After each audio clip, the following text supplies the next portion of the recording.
Hey everyone, and welcome to the show. So, have you ever thought about how a single bullet could connect, like, the streets of Philadelphia to the violence of the Troubles in Northern Ireland? It's not something you'd think about every day, that's for sure. Yeah, but it's one of the things we'll be exploring today. It's a pretty intense story, actually. It kind of reads like a thriller, honestly, but it's real, it's Yeah. history. And it just shows how much the conflict in Northern Ireland was actually connected to people and events here in the US. If you're into investigative history, like digging into stories you probably never knew about, hit that like button and subscribe for more deep dives. We go deep here. Today, we're going to be talking about a book called The Next One Is For You by Ali Watkins. And don't worry, we'll have a link to it down in the description if you want to check it out. But this book isn't just like a dry history book, you know? Oh, definitely not. It's personal. It really gets into the nitty-gritty of how much of a role America played in the Troubles. And it's full of these crazy stories, some really unexpected stuff. What really struck me was how, like, regular people in Philly got caught up in this really intense conflict happening across the ocean. Right. It's wild. So for this deep dive, we're going to be focusing on excerpts from Watkins' book, and our goal is to kind of break down this really clandestine role that Irish America and Philadelphia in particular played in the Troubles. Definitely. We're going to be tracing how guns were smuggled, looking at why people got involved on both sides, and of course we'll be providing that, historical context to understand how it all happened. Absolutely. Context is everything in a situation like this. Totally agree. So to really get into this, I think we got to set the scene first. The book starts in West Belfast, right? Specifically in Andersonstown in 1973.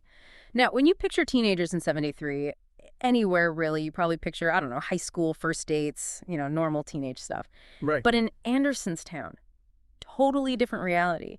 Can you imagine spending your teenage years with, like, constant unrest, this crazy tension everywhere, violence just being, like, part of daily life? It's almost unimaginable. I know, right? But Watkins describes it so vividly, like when she says that summer landed like a bomb and the streets were just volatile, explosively violent. It really makes you think about how growing up in a war zone is just like a totally different experience. It's like a completely different world almost. And, that contrast you mentioned, the contrast between like normal teenage life and the reality of Belfast in 73, it shows how deep this conflict ran. Yeah, it wasn't just something that popped up overnight. Exactly. It had these deep roots. Even when those girls in Andersonstown were born, in the late 50s, Northern Ireland hadn't really known any lasting peace. I mean, the IRA had already been involved in armed campaigns. The civil rights movement was gaining momentum, even taking inspiration from the U.S.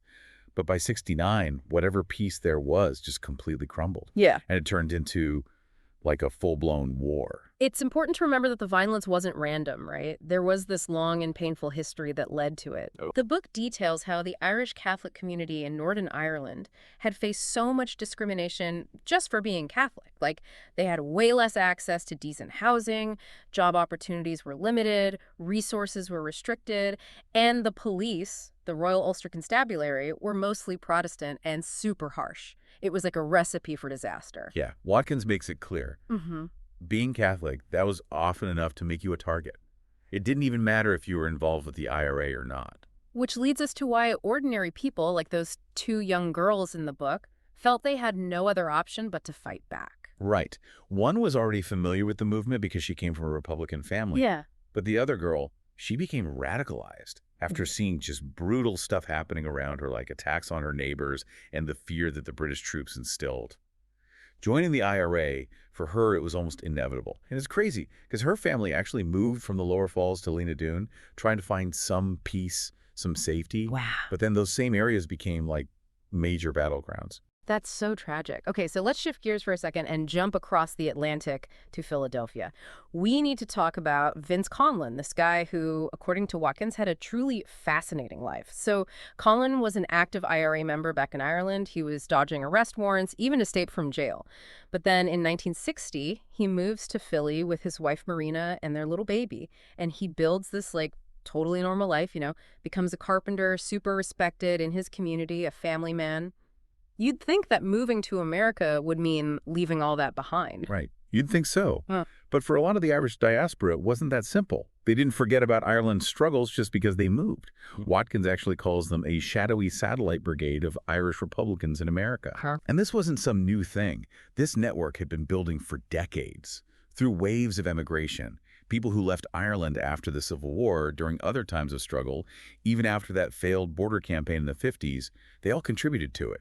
So by the time the Troubles got really bad in '69, there was this whole network of people in America, like Conlon, who felt deeply connected to the situation back home. It was like a long-distance support system just waiting to be activated. And Vince and Marina, they really built a life in Philadelphia, right? They started a landscaping business, they made close friends, they'd host these huge Irish cultural events at their house. Like a real hub for the community. And their family grew, they had 5 kids by '69. Wow. They would even go back to Ireland sometimes. But through it all, they never stopped being involved with Clan Gael, this Irish Republican organization that Watkins talks about. It really shows how deep their commitment to the cause ran. Yeah, and Watkins mentions how even their kids would join them at protests. It was like this inherited dedication almost. Absolutely. But the thing about Colin is, even though he was so dedicated to the cause, he wasn't blind to the problems within the IRA itself. By '69, he was pretty disillusioned with the old guard, the leadership. He saw them as out of touch with what was happening in Northern Ireland. Watkins even mentions how Colin used to be close with guys like Cathal Golding, a leader in Clan Gael and later the IRA, but they drifted apart as the situation in the North got worse. Because Colin saw that change was needed. Exactly. He recognized that there was this new generation within the IRA, younger and more militant, and they were getting ready for what they saw as an inevitable war. They were responding to the growing frustration among Catholics in Northern Ireland who were being denied basic rights. Right. It wasn't just about abstract ideals. It was about people's everyday lives. Exactly. We're talking about things like discrimination in housing, lack of jobs, terrible schools, and, the constant fear of harassment from the police. It's not surprising that things were reaching a boiling point. And it's right around this time that Colin receives this super secretive letter from Ireland. It's anonymous, and it's basically a warning.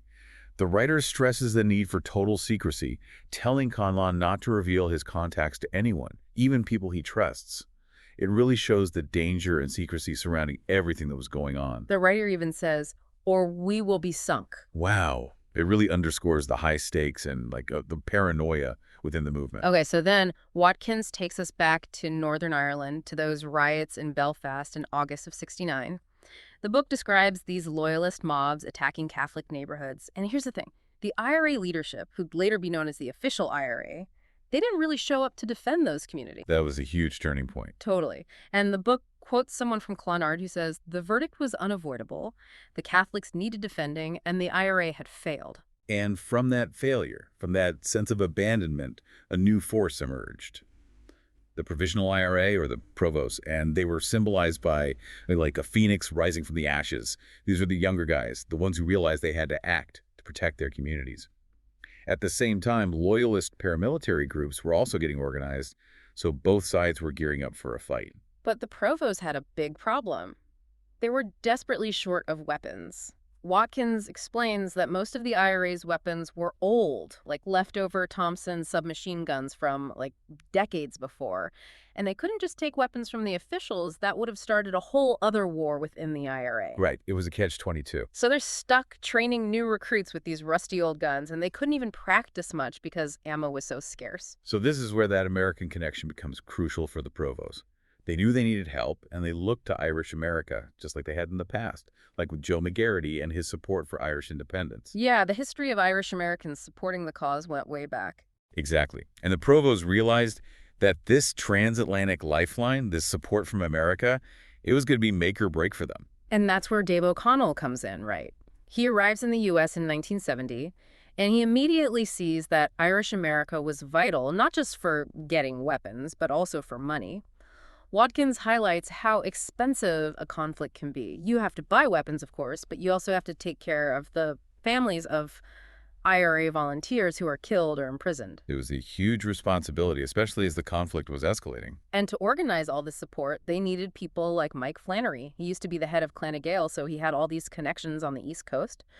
Watkins even talks about Bernadette Devlin, how she tried to raise funds but faced pushback because of her radical views. Yeah, she supported groups like the Black Panthers, which didn't sit well with some of the more conservative Irish Americans. It showed that there were definitely divisions within the community.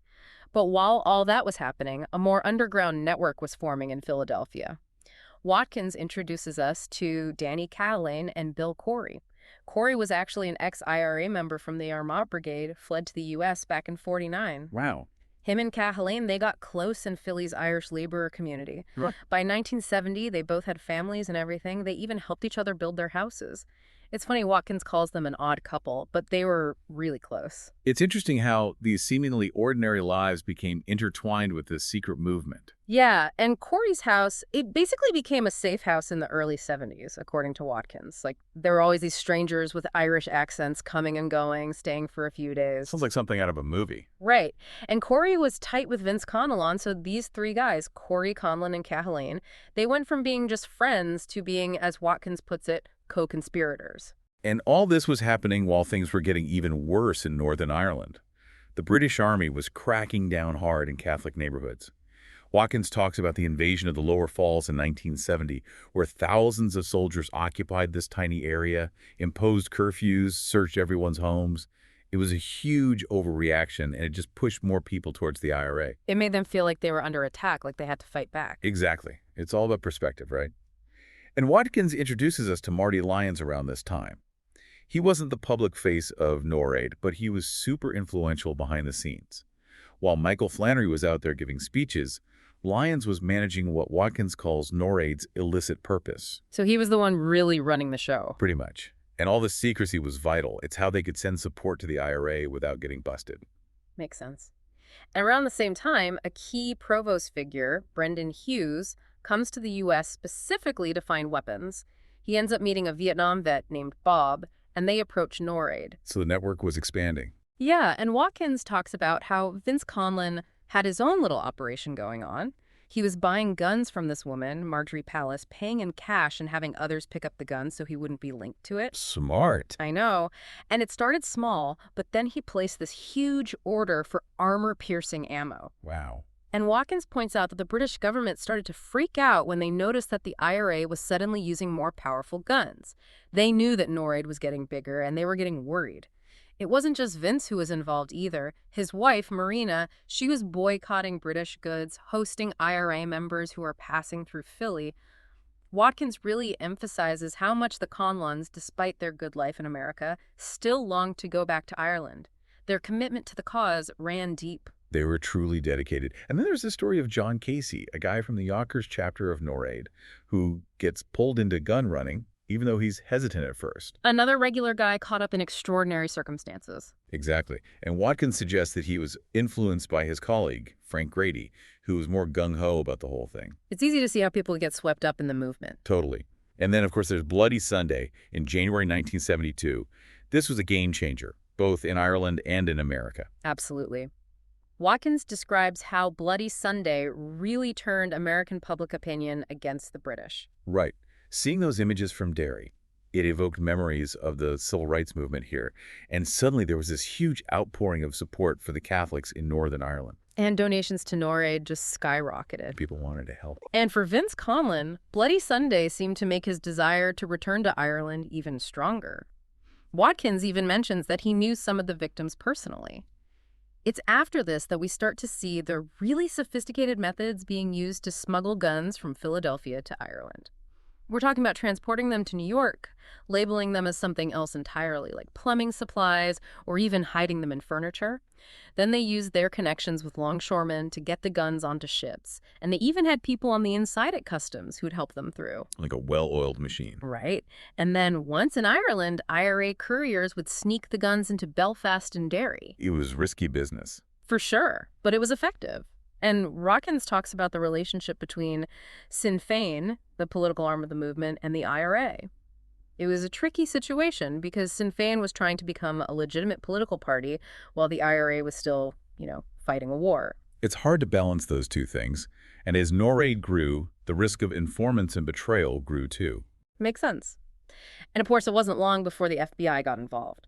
Watkins explains how they used the Foreign Agents Registration Act, FARA-R, to target NORAID. They made NORAID register, but they still weren't convinced that it was just a charity, so they started demanding access to NORAID's finances. Classic FBI. Right. And while all this was happening, Things in Belfast were just getting more violent. The provost started using car bombs. The loyalists were arming themselves. It was chaos. So the conflict was escalating on both sides of the Atlantic. Absolutely.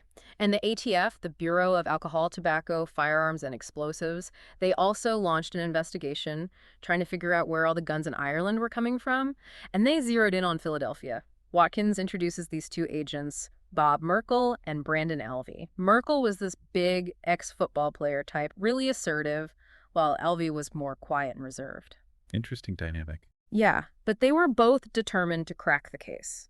They started tapping phones, following people, trying to map out the whole network. And Watkins talks about this crazy, almost comical attempt to buy automatic weapons and rockets from an arms dealer in Syracuse. It really shows how risky and shady all of this was, and how much distrust there was even within the movement. It's like a spy thriller almost. Right. And then there's this other story about this guy, Bill Kelly, who approaches Marty Lyons, offering to sell him even bigger weapons, like bazookas and stuff. Both of them were super suspicious of each other at first, but then it turns out they were both trying to arm the IRA. What a twist. I know. And the investigation led the ATF to this arms dealer, John Negro, who was connected to Dan Duffy, another important figure in the Philly Irish community. Watkins explains how Duffy, after a bloody Sunday, became obsessed with getting ArmaLites and other heavy weapons to attack British vehicles. NORAD was funding this, and they started shipping guns to Ireland through New York to avoid the authorities. So the operation was getting more sophisticated. Definitely. And Watkins describes how Danny Cahillane really believed that what they were doing was right, that it was like America's own revolution against the British. But at the same time, they were all in serious legal trouble. The stakes were getting higher. Absolutely. The feds were watching Cahillane and Neil Byrne constantly, following them on their trips to New York. And the Irish Center in Philly, which was like a central meeting point for NORAD and other Republicans, became a target for undercover surveillance. It was only a matter of time before something happened. Right. And sure enough, the feds caught Cahillane with a van full of guns right after a pickup from the Palaces. Watkins really emphasizes that by '72, the Irish problem was a major concern for the U.S. government. It was becoming a diplomatic headache. Totally. And there was this earlier case, the Cobb suitcases case, where they tried to prosecute NORAD members, but it backfired and actually gave NORAD more publicity. Unintended consequences. Yeah. Exactly. But the feds weren't giving up. They had the FBI looking into FARA violations, and the ATF focused on the gun smuggling. And NORAD, they tried to play it smart, saying they were just a charity supporting this group in Belfast, led by Joe Cahill. But leaving out the fact that Cahill was a top IRA leader. Right. It was a blatant lie. And there was this meeting at a bar, Breen's Bar, where Watkins tries to interview someone, but they just shut her down. The code of silence, that say-nothing attitude, was so strong. Especially when it came to the IRA. Yeah. And then the grand jury subpoenas went out, and the Irish community in Philly was furious. They saw it as America siding with the British against them. There were protests. The Philadelphia Five became a rallying cry. It really highlighted the divisions in the community. For sure. And Cahillane refused to testify before the grand jury at first. He wasn't going to rat on his friends. Exactly. Watkins really emphasizes that he and Byrne were key figures in the gun-running operation, and their testimony could have blown the whole thing wide open. And the impact of all those guns from Philadelphia was huge. They helped turn the provos into a serious fighting force, and it changed the whole dynamic of the conflict. It's chilling to think how those guns, bought in Philly, were used in violence across the ocean. And that's when Watkins takes us to the story of Geraldine Crawford, the gun girl. After internment started in '71, Andersonstown became like a prison itself. So many military installations, constant surveillance. Watkins describes how the Woodbourne Barracks, this huge military base, became a symbol of the occupation. And Geraldine's story is heartbreaking. She grows up surrounded by violence. Her family tries to escape to Lenadoon, but ends up right in the middle of another battle. The Battle of Lenadoon in '72. Exactly. And by '73, more and more girls and women were joining the IRA. They wanted to protect their communities, fight back against injustice. And Geraldine, when she tries to shoot at the Woodbourne Barracks, becomes one of the first IRA women to be shot in combat. And the gun she used, an ArmaLite, it becomes a key piece of evidence because of its serial number.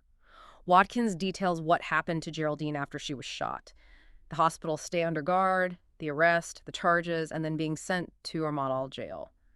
But here's a turning point. In 72, Republican prisoners were granted political status after all those hunger strikes and protests. They were seen as prisoners of war, not common criminals. Yeah, it meant they had certain rights. And Watkins describes how Geraldine arrives at Armagh and is met with this, roaring welcome from the other women prisoners. It's a powerful moment of solidarity. It's amazing how they found strength in each other, even in that situation. Totally. And Armagh Jail, it became this, vibrant community under political status. Watkins introduces us to some of the key figures, like Eileen Hickey and the Price sisters. Meanwhile, back in the U.S., Danny Cahoon is in prison himself. Watkins talks about how he reads Republican literature, worries about the interned men and women back home. He even helps form the Ad Hoc Committee for Irish Justice, which tried to make the Irish struggle for freedom an American issue. They were still fighting, even behind bars. Absolutely. But then John Casey, remember that guy from NORAID who got pulled into gunrunning? Well, he turns informant. Watkins suggests he was scared of prison and didn't trust Marty Lyons. And Casey's testimony is super damaging. He spills everything about NORAID. The UK and US authorities are working closely together now, building their case against the Philadelphia Five. They were closing in. And just before Christmas in 75, the indictment comes down. Cahalane, Duffy, Byrne, Conlon, and Reagan charged with smuggling hundreds of guns to the IRA. Huge charges. Yeah, and Watkins talks about how there was distrust even within the movement. Duffy apparently didn't trust Conlon, and he'd even talked to the FBI before. And Conlon had gone back to Ireland and was getting involved in politics with Sinn Féin. The British had to send seized guns back to the U.S. for the trial, and Watkins says they were super nervous about it, worried the guns would be intercepted. They thought that proving the connection between the Philly guns and the IRA in Ireland would be easy, but it wasn't. What happened? The evidence from the Northern Irish courts was a mess, basically. It was poorly documented, and Judge Broderick ruled that most of it couldn't be used in the trial. Oh. But he did allow the actual guns to be displayed in the courtroom, just to emphasize how many there were. In the end, Cahalane and Byrne were found guilty of exporting weapons, but the government couldn't prove they were acting for the IRA specifically. So a partial victory, maybe? Yeah, and after the verdict, Judge Broderick made a statement urging everyone to focus on peace in Ireland. And despite being convicted, Cahalane and Byrne were still seen as heroes by many in the Philly Irish community. Cahalane even became NORAID's Man of the Year later on. Wow. And Watkins mentions this other guy, Brendan O'Rourke, an IRA fugitive hiding out in Philly. Cahalane was worried that O'Rourke was drawing too much attention to himself. And then, years later, at Cahalane's funeral, they decided not to do the traditional Republican gun salute because it was too risky. Times had changed. They had. Watkins then fast-forwards to the early 90s in Belfast. It's like a snapshot of life after decades of conflict. There's this woman working for the False Taxi Association, which Watkins says was a big employer for ex-paramilitaries. The British Army's still there, but it's become normal, almost background noise. It's like the conflict has become part of the landscape. Yeah, and there are these hints of hope, talk of peace, Sinn Féin's becoming more legitimate. But then Watkins flashes back to 1975, to Father Murray, a prison chaplain at Armagh. He's seeing more and more prisoners as the violence gets worse, and he understands why women are joining the IRA and Cumin and Bon. He saw the human toll of the conflict firsthand. He did, and there's this incredibly sad moment where he has to tell Geraldine Crawford that her sister Laura has been killed. Mm-hmm. And it turns out that Laura had also joined Cumin and Bon and was involved in using car bombs. It's just tragic. So many lives lost, so many families broken. And after the Philadelphia Five trial, NORAID starts to decline. The IRA has to find other ways to get weapons, turning to Libya and the Middle East. Michael Flannery gets prosecuted, which further damages NORAID's reputation. Sinn Féin struggles to transition from a militant group to a political party. The Good Friday Agreement in '98 is a huge turning point, finally offering some hope for lasting peace. It was a long road to get there. It was. Watkins tells us that Vince Conlon eventually goes back to Ireland and dies soon after. He's buried near another IRA volunteer. Sinn Féin representatives are at his funeral, showing how connected everything still is. Watkins then reflects on her own research, how hard it was to track individual guns, even with serial numbers. She even tried to interview Geraldine Crawford, but it didn't work out. The secrecy is still there. It's like some wounds never fully heal.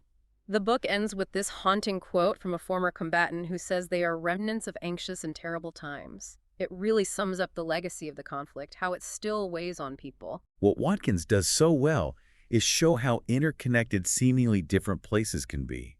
How a conflict in one part of the world can have these ripple effects across continents. And the personal stories she tells really bring that home. Absolutely. It's a powerful book that stays with you. We want to thank you for joining us on this deep dive into this often overlooked part of the Troubles.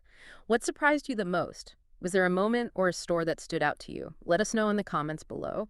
We'd love to keep this conversation going. There's so much more to explore, like the impact of the Good Friday Agreement, what happened to NORAD, or even the individual stories of those who were directly affected. And if you enjoyed this, please like, subscribe, and share it with others. We've covered a lot today, but there's one final thought we want to leave you with. How do the actions of ordinary people, even those far away from a conflict, end up shaping its course and its consequences? It's a question that goes beyond just the Troubles. It's something to think about in all aspects of life.